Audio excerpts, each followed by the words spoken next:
first step is coming up with a unique idea. It may seem like a daunting task, but it's really not. All you need to do is take a look around and ask questions about what you see.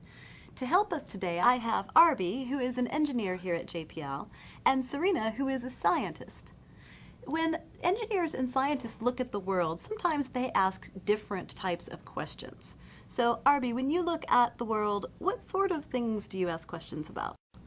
As an engineer, I look at the technology around and I try to think of ways to make things better, make them faster, make them smaller, and so forth. So improving on design. Yes, correct. All right, and Serena, what sort of questions do you ask?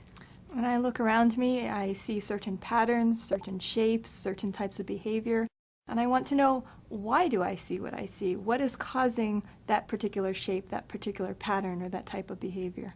All right, so the why questions come from the scientist.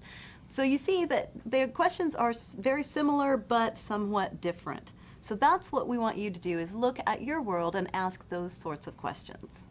Arby, take a look at this image and tell me one thing you might ask a question about. Just looking at it, I'm immediately attracted to the airplane in the sky, the car in the driveway, and the basketball hoop on the building.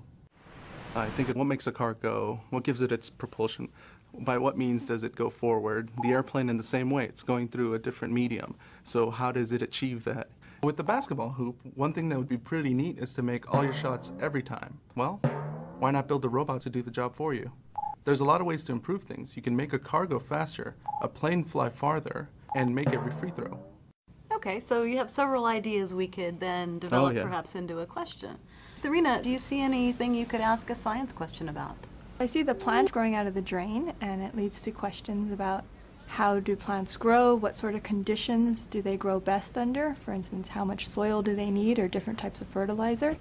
I see the person running, and I'm a runner myself, and there's a lot of experiments I do just on my own in terms of how much water do I need, how much rest do I need, what's the best way to recover after a run. That leads to possible scientific experiments.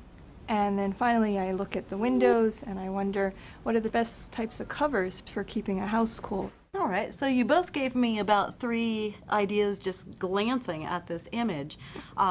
If I gave you more time, do you think there are more things you could see or come up with from this image? Infinitely many. Infinitely Absolutely. many. Okay, I'm going to prod you to give me 1 or 2 more that you have an idea of. If I was a little kid instead of a big kid, I'd be really curious to see what those things on the roof of my family's house is. How do they work? I mean, you're turning sunlight into energy, so there must be some interesting things going on in there. Someone who likes sports, you've got different ball shapes. Maybe they all move differently through the air when you throw them. You can look at different designs there. There's a cat. You can ask questions about animals. Or there's the bugs.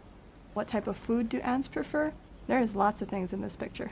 Ask questions about whatever you can see. Look around, open your eyes, and view things in a different way than you ever have before.